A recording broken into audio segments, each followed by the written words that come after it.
ನಾನು ಶ್ರೀ ತಪೋವಿಧಿ ಅಧ್ಯಾತ್ಮದ ಮೂಲ ಗುರುಗಳಾದಂಥ ಶ್ರೀ ಮಂಜುನಾಥ ಕಾಳಿಂಗ ಗುರೂಜಿ, ಕಾಯ್ದಿಟ್ಟ ಅರಣ್ಯ ನಿವಾಸ. ದಲಿತರೇ ಎಚ್ಚರಿಕೆ. ದಲಿತರಿಗೆ ತಿಳಿಪಡಿಸುವುದು ಏನೆಂದರೆ, ನಾನು ದಲಿತರನ್ನ ಯಾಕೆ ಈ ಹಿಂದುತ್ವದಿಂದ ದೂರ ಇಟ್ಟಾರ, ಹಿಂದುತ್ವದಲ್ಲಿ ಇರ್ತಕ್ಕಂಥ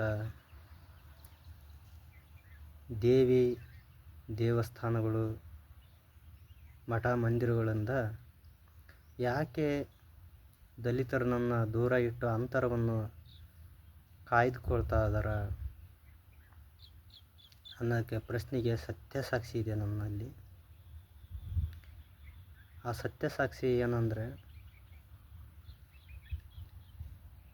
ಹಿಂದುತ್ವದಲ್ಲಿರ್ತಕ್ಕಂಥ ಜನತೆಯಲ್ಲಿ ತಪ್ಪಿಲ್ಲ. ಕಲ್ಲ ಎಡೆಯಿರೋದು ದಲಿತರು. ಕಾರಣವೇನೆಂದರೆ, ದಲಿತರು ಯಾಕೆ ಅಸ್ಪೃಶ್ಯತೆ ಅಸಮಾನತೆಗೆ ಗುರಿಯಾದ್ರಂದ್ರೆ, ದೇವರ ಹೆಸರಿನಲ್ಲಿ ಪ್ರಾಣಿ ಬಲಿದಾನ ಮಾಡ್ತಕ್ಕಂಥದ್ದು,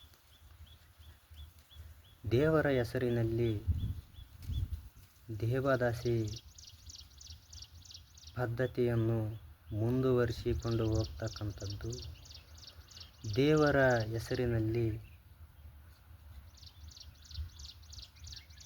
ಮಡಿ ಬಟ್ಟೆ ಧರಿಸ್ತಕ್ಕಂಥದ್ದು, ಹುಟ್ಟಿಗೆ ಉಡ್ತಕ್ಕಂಥದ್ದು, ಅನೇಕ ಅಸಹ್ಯಕರವಾದಂಥ ಪದ್ಧತಿಗಳನ್ನು ರೂಢಿಸಿಕೊಂಡು ಹೋಗಿರುವಂಥದ್ದು. ಅವೆಲ್ಲ ದಲಿತರು ಆ ಪರಂಪರೆಯನ್ನು ಅನಿಷ್ಟ ಅನಾಗರಿಕ ಮೌಢ್ಯತೆಗಳ ಗುಂಪಿನಲ್ಲಿ ಇರ್ತಕ್ಕಂಥ ಒಂದು ಪದ್ಧತಿಗಳನ್ನು, ಆ ಪದ್ಧತಿಗಳೇ ಆಧ್ಯಾತ್ಮಿಕದ ಶ್ರೇಷ್ಠ ಪಾರಂಪರಿಕ ಪದ್ಧತಿ ಅಂತ ದಲಿತರು ತಿಳ್ಕೊಂಡು ಅದನ್ನು ಈಗಲೂ ಕೂಡ ಮುಂದುವರಿಸ್ಕೊಂಡು ಹೋಗ್ತಕ್ಕಂಥ ಮೌಢ್ಯ ದಲಿತರು ಆ ಆಚರಣೆಗಳಿಂದಲೇ ಅಸ್ಪೃಶ್ಯತೆಗೆ ಗುರಿಯಾಗಿರುವುದು. ದಲಿತರು ಅರ್ಥೈಸ್ಕೋಬೇಕು.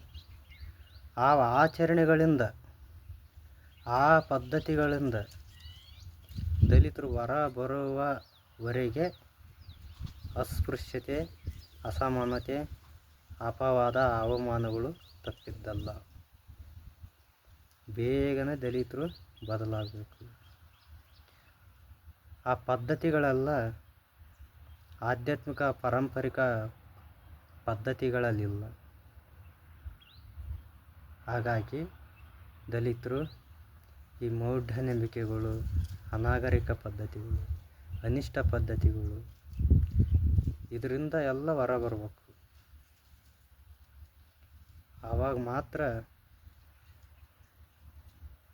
ಆವಾಗ ಮಾತ್ರ ದಲಿತರು ಹಿಂದೂ ಪಾರಂಪರಿಕದಲ್ಲಿ ಸರಿ ಸಮನರಾಗಿ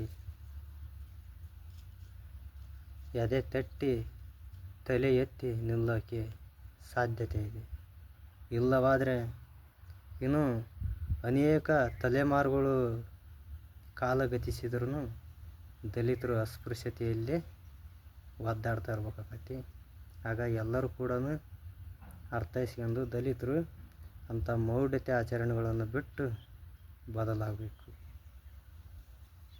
ಇದೇ ನನ್ನ ಬಯಕೆ.